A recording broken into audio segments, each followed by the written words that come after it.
The crisis of credit, visualized. What is the credit crisis? It's a worldwide financial fiasco involving terms you've probably heard, like subprime mortgages, collateralized debt obligations, frozen credit markets, and credit default swaps. Who's affected? Everyone. How did it happen? Here's how. The credit crisis brings two groups of people together, homeowners and investors. Homeowners represent their mortgages, and investors represent their money. These mortgages represent houses, and this money represents large institutions like pension funds, insurance companies, sovereign funds, mutual funds, etc. These groups are brought together through the financial system, a bunch of banks and brokers commonly known as Wall Street. While it may not seem like it, these banks on Wall Street are closely connected to these houses on Main Street. To understand how, let's start at the beginning. Years ago, the investors are sitting on their pile of money, looking for a good investment to turn into more money. Traditionally, they go to the U.S. Federal Reserve, where they buy treasury bills, believed to be the safest investment. But in the wake of the dot-com bust in September 11th, Federal Reserve Chairman Alan Greenspan lowers interest rates to only 1% to keep the economy strong. 1% is a very low return on investment, so the investors say, no thanks. On the flip side, this means banks on Wall Street can borrow from the Fed for only 1%. Add to that general surpluses from Japan, China, and the Middle East, and there's an abundance of cheap credit. This makes borrowing money easy for banks and causes them to go crazy with leverage. Leverage is borrowing money to amplify the outcome of a deal. Here's how it works. In a normal deal, someone with $10,000 buys a box for $10,000. He then sells it to someone else for $11,000. For a $1,000 profit, a good deal. But using leverage, someone with $10,000 would go borrow $990,000 more dollars, giving him $1 million in hand. Then he goes and buys 100 boxes with his $1 million and sells them to someone else for $1,100,000. Then he pays back his $990,000 plus $10,000 in interest. And after his initial $10,000, he's left with a $90,000 profit versus the other guy's $1,000. Leverage turns good deals into great deals. This is a major way banks make their money. So Wall Street takes out a ton of credit, makes great deals, and grows tremendously rich, and then pays it back. The investors see this and want a piece of the action, and this gives Wall Street an idea. They can connect the investors to the homeowners through mortgages. Here's how it works. A family wants a house, so they save for a down payment and contact a mortgage broker. The mortgage broker connects the family to a lender who gives them a mortgage. The broker makes a nice commission. The family buys a house and becomes homeowners. This is great for them because housing prices have been rising practically forever. Everything works out nicely. One day, the lender gets a call from an investment banker who wants to buy the mortgage. The lender sells it to him for a very nice fee. The investment banker then borrows millions of dollars and buys thousands more mortgages and puts them into a nice little box. This means that every month he gets the payments from the homeowners of all the mortgages in the box.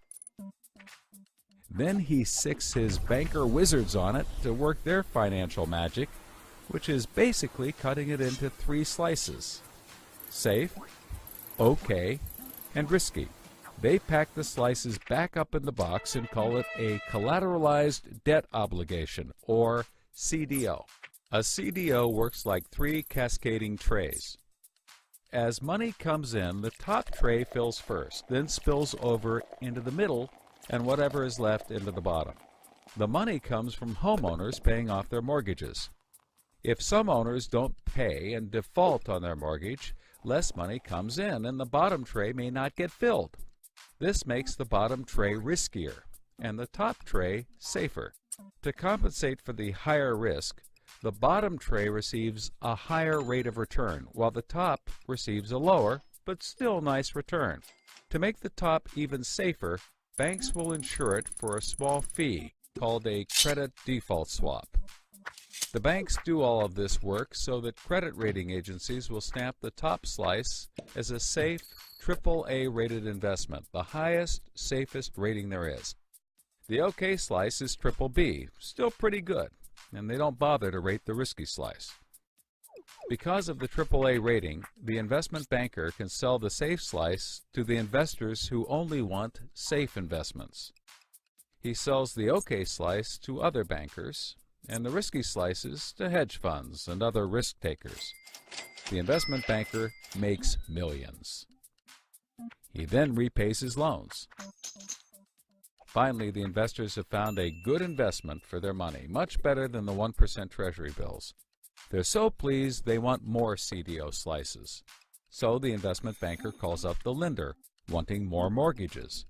The lender calls up the broker for more homeowners, but the broker can't find anyone. Everyone that qualifies for a mortgage already has one, but they have an idea.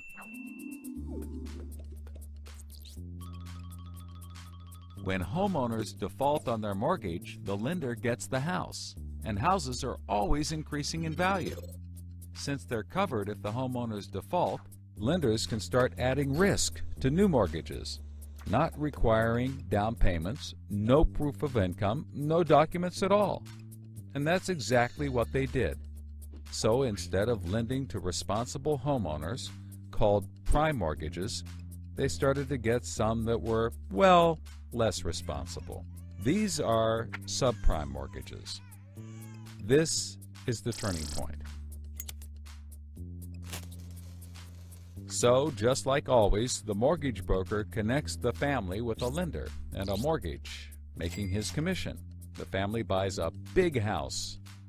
The lender sells the mortgage to the investment banker,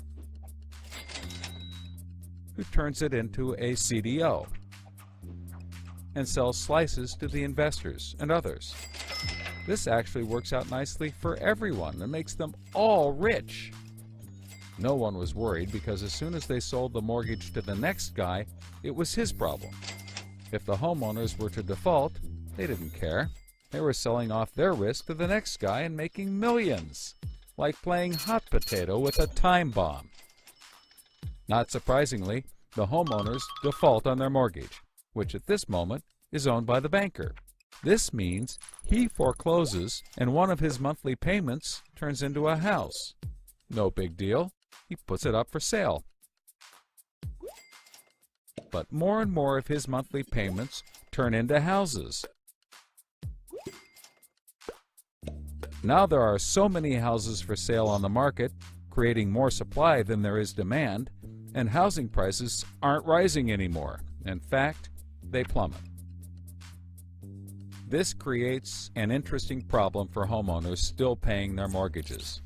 As all the houses in their neighborhood go up for sale, the value of their house goes down, and they start to wonder why they're paying back their $300,000 mortgage when the house is now worth only $90,000. They decide that it doesn't make sense to continue paying, even though they can afford to, and they walk away from their house. Default rates sweep the country and prices plummet. Now the investment banker is basically holding a box full of worthless houses. He calls up his buddy the investor to sell his CDO, but the investor isn't stupid and says no thanks. He knows that the stream of money isn't even a dribble anymore. The banker tries to sell to everyone, but nobody wants to buy his bomb. He's freaking out because he borrowed millions, sometimes billions of dollars to buy this bomb, and he can't pay it back. Whatever he tries, he can't get rid of it. But he's not the only one. The investors have already bought thousands of these bombs. The lender calls up trying to sell his mortgage, but the banker won't buy it, and the broker is out of work. The whole financial system is frozen, and things get dark.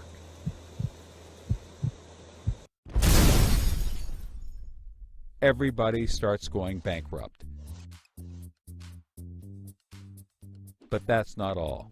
The investor calls up the homeowner and tells him that his investments are worthless.